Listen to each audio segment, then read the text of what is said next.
Here in Washington and New York.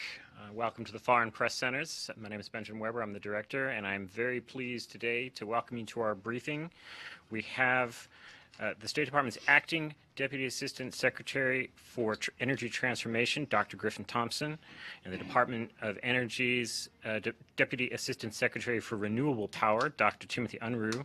They'll be giving us a briefing today on the United States' continuing support for renewable energy and energy efficiency technologies as a vital part of the United States' all-of-the-above approach to energy. I think many of you may have seen the President's remarks yesterday speaking to our energy policy, and this is another very important component of that policy. Without further ado, I'll turn it over, please, to Dr. Thompson to begin. Well, thank you very much, Benjamin, and thank you for hosting this today, and welcome all the foreign journalists in the audience today. As many of you are aware, this week is Energy Week for the administration, and over the past several days, the President, Secretary Perry, and Secretary Zinke and other top administration officials have affirmed our commitment to utilizing all of the United States' abundant domestic energy resources for good, both here and abroad. Now, the other administration officials have done more than an adequate job on advocating their views on the utility of increasing use of nuclear, coal, and natural gas. Our focus here, as Benjamin said, is on renewable energy. And as part of our all-of-the-above energy strategy, we reaffirm our commitment to renewable energy and all clean energy technologies. Now, as we move into the second half of 2017, it's safe to say that renewable energy, along with natural gas and nuclear, is a key component of the modern electricity system. The market for renewable energy technologies is vast, it is global, and it is growing rapidly. In 2015, we saw investment in renewables reach an unprecedented level of investment. Some $349 billion supported 147 gigawatts globally of new renewable generation capacity, the largest annual increase ever. This was the first year that renewable energy investment surpassed investment in all other forms of energy production. The next year in 2016 saw more of the same. However, because of dramatically declining prices, we were able to buy more for less money.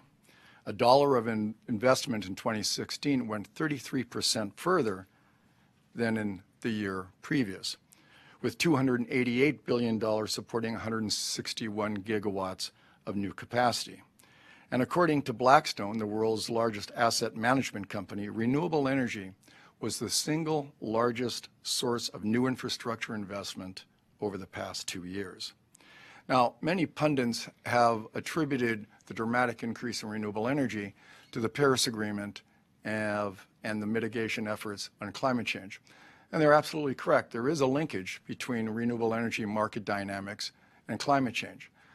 But unfortunately, they have the relationship, the causal relationship, backwards. The Paris Agreement was possible largely because of the dramatically decreasing prices in renewable energy, which made renewable energy adoption and the increased use of renewable energy, a low carbon, zero carbon emitting technologies, to take hold, and those investment trends continue. So what I'd like to do in the few minutes that I have remaining is talk about what are the dynamics that are moving the renewable energy markets forward. The first is technological advances. The United States leads the world in R&D investment in renewable energy and energy efficiency. And over the last 5 years, we've seen dramatic decreases in the cost of solar, wind across the board, to the point where wind turbines and solar panels are now cost effective and in many cases, in some cases, certainly competitive with power generated by either coal or gas. At this point, the trend is undeniable. The banks have made their case, the markets have spoken. Renewable energy is a trend that will continue to endure. The second reason that is motivating and increasing the embrace of renewable energy is energy security. All too often, we've seen energy used as a geopolitical weapon, with major suppliers seeking to exert geopolitical leverage over their consumers. One need only look to Russia's use of its natural gas supply to Ukraine and Europe, as well as looking at Venezuela and its petro-diplomacy to gain political influence in the Caribbean basin to see the impacts that energy vulnerability has. And of course, the only way to combat these vulnerabilities is through a diversified energy portfolio. A diverse energy portfolio, using the entire matrix of energy supplies, all of the above strategy, is a more secure energy portfolio. And renewables and efficiency are certainly a key component in increasing the diversity of energy portfolios and therefore ensuring security home and in the region. Another reason why renewable energy markets are expanding rapidly is energy access. Over 1 billion people in the world today lack access to energy services. Many of these people live in remote areas. In fact, 90% of those without energy access live in remote areas. And if we were to rely on conventional fuel sources, that 90% of 1.9 billion folks would never receive energy services. So we see an increase in a diversity and plurality of business models, finance models, reaching the rural unelectrified. And we are seeing a boom in solar home systems, small wind, as well as mini-grid systems around the world. In fact, in 2016, we saw renewable mini-grid markets balloon up to $200 billion market. That's a sizable economic market. Advances in battery storage are also helping this boom to increase access to modern energy services. Since 2010, lithium-ion battery storage systems have seen costs fall a full 75%. And we're seeing large bids in utility-size storage systems in both Hawaii and utility. The International Renewable Energy Agency predicts that in the next 3 to 5 years, we'll see improvements in energy storage that'll match the remarkable growth we've seen in renewable energy, specifically in the solar PV industry. And industry understands this as well, if not better, than governments. We've seen a huge spike in corporate procurements. We see corporations after corporations, large companies around the world, dozens and dozens and dozens of companies committing to 100% renewable energy portfolio. And they do this for a number of reasons. It used to be where companies would adopt renewable energy out of a sense of corporate sustainability and corporate responsibility. Now it's the business case. Whether companies are manufacturing footwear or apparel or maintaining computer server farms in locations around the world, they want the security of supply and to lock in the price of a long-term energy system as rather than being susceptible to the fluctuations and the volatility of conventional fuel prices. And all of this public and private investment translates into jobs. As Secretary Perry wrote recently in an op-ed, the United States is a world leader in renewable energy and energy technologies. And so tapping into our full energy potential will lead to robust job growth in every sector of our economy. In the U.S., clean energy, and by this I mean renewable energy, smart grid and storage and efficiency employs almost 3 million people. And focusing just on the power sector, clean energy employs almost 600,000 Americans. And these opportunities are growing. The U.S. solar workforce increased by 25% in 2016, with the wind employment increasing by 32%. Our Bureau of Labor Statistics identified a wind turbine technician as the fastest growing labor category in the United States. From retail to manufacturing, we can bring jobs back to America while continuing to improve our environment with cleaner fuels and technologies.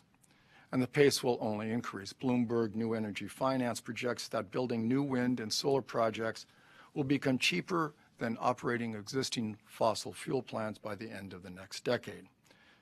So it is clear that we are far beyond the point of being green means going into the red. This is a profitable enterprise for producers and consumers. In fact, the International Energy Agency projects that renewables will account for 2/3 of all power generation investment from now until 2040. That's more than $7 trillion market potential over the next 23 years. Much of this market lies outside the United States, and much of it in developing countries. As the President said yesterday, we're in the cusp, we're in the middle of an energy revolution. So the $7 trillion question is, what are we going to do to help our companies at home exploit and take advantage of the $7 trillion market overseas? Well, let me talk a little bit now about what the State Department does. The U.S. State Department's Bureau of Energy Resources leads coordinated U.S. government efforts to encourage adoption and implementation of clean energy technologies, to improve energy security and to promote energy access and to catalyze economic prosperity. Through our bilateral, multilateral, and regional programs, we work with countries to provide the institutional scaffolding, the new policies and regulatory structures that are required to accelerate private sector investment, leverage public monies with private monies, and to increase the adoption of renewable energy and energy efficiency technologies at home. We do this through a number of programs working from the cities all the way up to the international multilateral levels. And let me give you a flavor, just a few of the programs where I think are clear examples of kind of the work the State Department does. For the last 2 or 3 years, we have chaired in the Energy Bureau the U.S.-India Clean Energy Finance Task Force, where we sit down with counterparts in India to look at what are the financial instruments, what are the policy and regulatory structures that India can adopt to increase private sector investment, both from the U.S. and abroad, to tap into their $1.2 trillion power sector market. We share the experiences. Countries come to us to learn what the United States has done. As Deputy Assistant Secretary Unruh will talk a little bit in a moment, we have done an incredible amount of success, achieved great success here in the United States, and countries want to replicate what we've done, learn from our leadership. One case, an additional case, is Israel. Israel came to us last year wanting to get our advice and expertise and guidance on how they can transition from a heavily fossil fuel economy to one that balances renewable energy with natural gas. Again, they've seen what we have achieved at home, and they want to replicate that. I was in Israel just last week, where we held the 4th meeting of the U.S. Clean Energy Finance Task Force, and we're getting our experts together with their experts to share technical policy and financial experience as to how to catalyze market forces to renewable energy. The day after that task force, we inaugurated, the State Department, along with the Palestinian Authority, the U.S.-Palestinian Energy Dialogue, where we are working with the Palestinians on talking about how do you integrate renewable energy and efficiency into their burgeoning energy system. They now have the responsibility for the transmission distribution of energy services in Palestine. And what we're trying to do is get them to think more broadly, to realize energy is much more than electrons racing through wires or molecules moving through pipelines. We're looking at the social-political constructs and the institutional scaffolding that is required to increase the provision of energy services. We're also working with Morocco on the U.S.-Morocco Strategic Energy Working Group to try to inject the innovation ethos that we have found so prevalent here in the United States into the Moroccan environment, so they can start innovating renewable energy systems as we have here in the United States. We also are working with African utilities, because we see that the African utilities are facing a huge challenge, not only in access, but on security. And so we are working with the Edison Electric Institute to look at how our CEOs of our major utilities, the best utilities in the world, can work with African utilities to talk about issues of cybersecurity, economic prosperity, and a more diversified energy portfolio. On China, we're working with China on the institutional frameworks and policies to foster a competitive, transparent, and an environmentally sustainable power system in China. The cooperation promotes market-based mechanisms and incentives for integrating renewable energy into their system.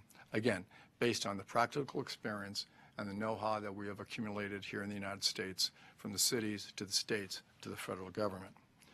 So through these programs, we seek to partner with key countries to accelerate and enhance existing global trends. The factors that drive these trends, again, technology innovation, economic prosperity, and domestic and regional security. Those are the forces that are driving renewable energy. The revolution is afoot, and we at the State Department are working with other countries to promote mutually beneficial programs, policies, and projects. So now on the domestic side of what the United States is doing on renewable energy, I turn it over to Dr. Unruh. Thank you, Dr. Thompson. You are right. This is a $7 trillion question, and it's one that the Department of Energy was established to help answer. On October 1 of this year, the department will turn 40 years old. It's our 40th birthday. And the drivers that Dr. Thompson mentioned, new technology, energy security, independence, energy access, those are today's version of the reason that the department was actually established back in 1977. The drive for the United States to be self-sufficient in its need for energy has spurred the development of new technologies that have only recently become significant players in energy markets around the world. Technologies like those for solar and wind, they're available today based on last 20, 30, or even more years of research and development and concerted efforts from industry, academia, national laboratories, and all forms of government. This has created lasting partnerships, deep expertise, and unstoppable momentum that we will need to continue to build upon. I'd like to just touch on a few of the things that I think lead to that. The first way is that we work closely with American industry, which we believe is the engine of our economy. We need to make sure that the advances in technology supported by the Department of Energy are easily accessible and available to companies to turn into the next innovative product driving that technology. I want to stress that this includes both established market players and small, ambitious startups with potentially disruptive ideas. Programs like the Wave Energy Prize, which is managed by our Water Power program, broaden the horizon of what organizations can do with these new technologies. In this case, a company gathered a device to do wave energy conversion, which generates electricity from the motion of waves, which is one of the newest types of renewable energy that there is, called marine hydrokinetic. 92 teams registered for the Wave Energy Prize from all over the country, pursuing the challenge to double the performance of the wave energy capture devices that we knew of. The eventual prize winner, called Aqua Harmonics, far exceeded that. They were able to hit 5 times expected performance, and the company started only 5 years ago in a garage. We hear similar stories from the department's small business programs, which are run by the Office of Science and Research, funded by offices across the Department of Energy, regularly appear on R&D Magazine's annual R&D 100 award list, which includes 32 just last year in 2016. Many of those awards are partnerships between industry and the Department of Energy's national labs, which is my next topic. The national labs are world-class research institutions and a unique national resource at the forefront of energy innovation. They house world-leading research capabilities from particle accelerators, supercomputers, and testing capabilities, and many labs are closely affiliated with top research universities, and these labs also contain world-class facilities. In this way, the national laboratories are perfectly positioned to connect scientific capabilities with industry needs and to involve the next generation of energy sector scientists and engineers. Facilities like the National Wind Technology Center in Colorado have allowed early versions of wind turbines and technologies currently on the market to be tested, researched, and to be focused, and performance to be validated. And this is a site that is poised to grow and develop into a regional renewable test center. By connecting American innovators with these assets, we provide businesses too small to develop capabilities on their own access to the means to compete. And programs like the Small Business Vouchers allow more of them to access those capabilities by awarding the best applicants with small grants to model, test, and validate innovative concepts. Finally, I want to highlight the incredible work being done by the U.S. states, cities, and local communities. States like New York aren't just moving forward, they're accelerating. New York is empowering its consumers, including a community in Brooklyn where residents are using their rooftop solar panels to provide power to their neighbors directly. In New Mexico, McKinley County joined a pilot of the local energy efficiency performance program to relieve stress on its county budget. The county retrofitted more than 40 of its buildings, from heating and cooling systems to water heaters, lighting and control systems, and reduced its operating costs by 30%, about $350,000 per year. Programs like these are being implemented across the United States are a testament to the demand for affordable, cleaner energy. As is the case around the world, American consumers and businesses are eager to share in the growing clean energy industry. The United States is blessed with a world-class capacity for innovation, world-leading research institutions, and a uniquely American entrepreneurial culture. Our companies are poised to produce the next generation of energy technologies. Our businesses, large and small, are eager to bring them to market, and our communities will continue to take advantage of them. The Department of Energy, as it has for 40 years, is ready to support our businesses as they push to the head of the growing global clean energy industry. All right, thank you very much, Dr. Thompson, Dr. Unruh. We'll open it for questions, and I think we'll follow our usual pattern. We'll take 2 here in Washington, then we'll offer New York a chance to speak. And I think we can have time probably to do 2 rounds of questions in both venues. Please wait. Sorry, I should have said wait for the mic, because that way New York will be able to hear you as well. Okay.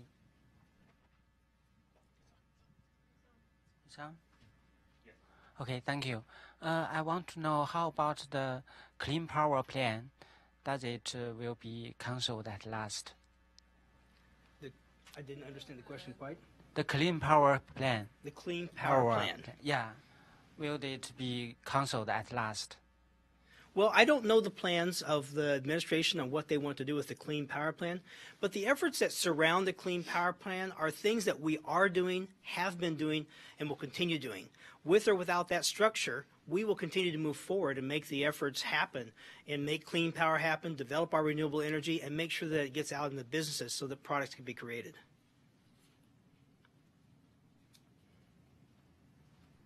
Yeah, and another question is between the environmental and economic, so how to balance it? And you know, the Trump administration, from his policy, we know is a big opportunity for the traditional energy, but the competence between the traditional energy and the renewable energy. So I mean, what's the opportunity for the renewable energy? I think the question is, given that the policy announced by the president talks a lot about traditional energy, what is the opportunity for the new technologies and the new energy types? That's a very good question. I think it's a wonderful opportunity. As this administration has repeatedly articulated, we embrace an all-the-above strategy. And energy is very site-specific, and some countries have an abundance of hydrocarbons, and they can utilize those hydrocarbons in a cost-effective way. And increasingly, we're seeing a decarbonizing trend. But the other countries are not blessed with hydrocarbon resources, and therefore they will want to take advantage of the energy resources that they have. So we're seeing market demand is pulling in one direction, and we're seeing this administration articulate time and time again, renewable energy and energy efficiency is very much in the mix. What they're trying to do, as we've seen in statements of the past, is balance the scales and make sure that the entire spectrum, the entire suite of technologies and fuel sources are utilized in order to address the fundamental goals of economic security, domestic security, and prosperity. The markets have spoken, and we see where the investments are going, and we're seeing an increased balance between the two. Last year, globally, 50% of the newly installed capacity went to renewable energy. So we're seeing a very good balance there. 60% last year in the United States of installed capacity was renewable energy. So we're seeing, again, the quest for portfolio diversification and portfolio diversification balancing natural gas, nuclear, coal, renewable energy as the most secure energy portfolio. So if I could speak more, what we also see the opportunity is to better understand how all these different types of energies integrate with one another. Clearly, the renewable energy of today is a different type of energy source than what we've had in the past. It's one that we have a pretty good understanding on, but we don't have a complete understanding on. And so we in the Department of Energy have a grid modernization initiative to try to figure out how do we best integrate these things to make them all work together, because we believe they all have a future and they all play an important part of making sure that a country has a sound, secure energy system.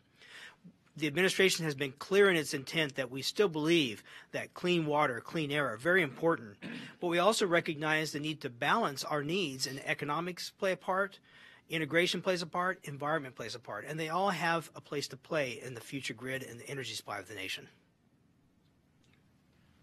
We'll check with New York. Is there a question at that end? Okay, final questions here in Washington.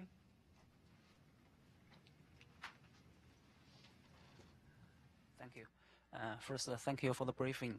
And just now, Dr. Thompson introduced some international practice regarding the renewable energy with some other countries. And also you mentioned China. So my question is that, in your opinion, are there some further potential between U.S. and China for the renewable energy in future? Thank you so much. Yes, what we find is partnerships with other countries, be them developed countries or developing countries.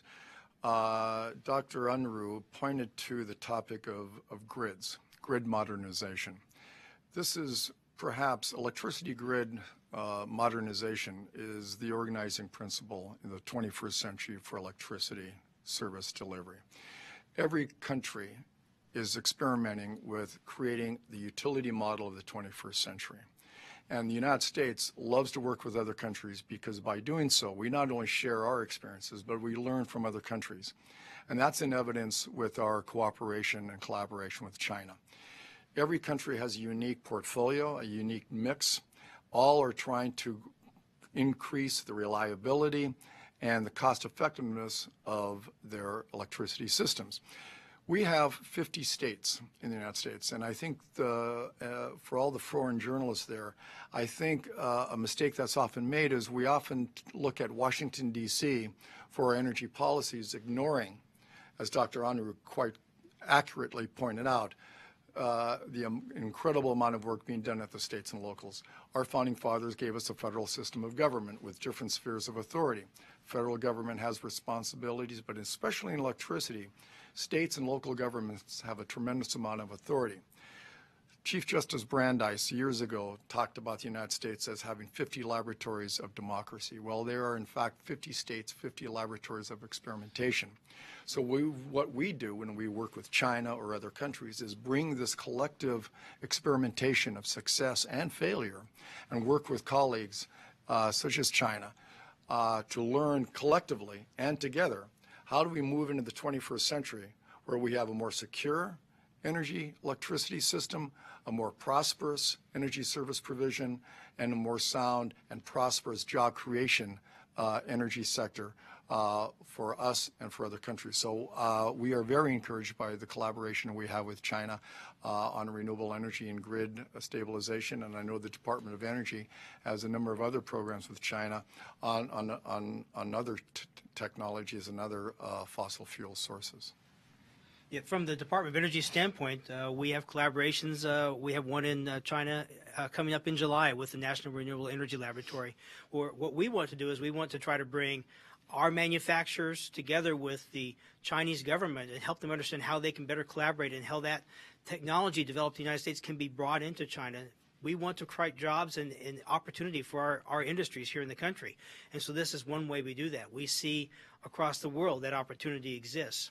As you mentioned, talking about the states, I want to point out that our cities are some of the most innovative things we have across the country. The urban areas tend to really want to drive for a renewable base and try to work on their emissions and reduce those as much as possible. So we see cities as some of the leaders and some of the innovation in some of the policies we have in the United States. Last question down here in Washington. No, then I'll ask you to join me in thanking our speakers today for an excellent briefing. And we'll ask you to join us again here at the Foreign Press Center for future briefings on this topic and others. Thank you very much.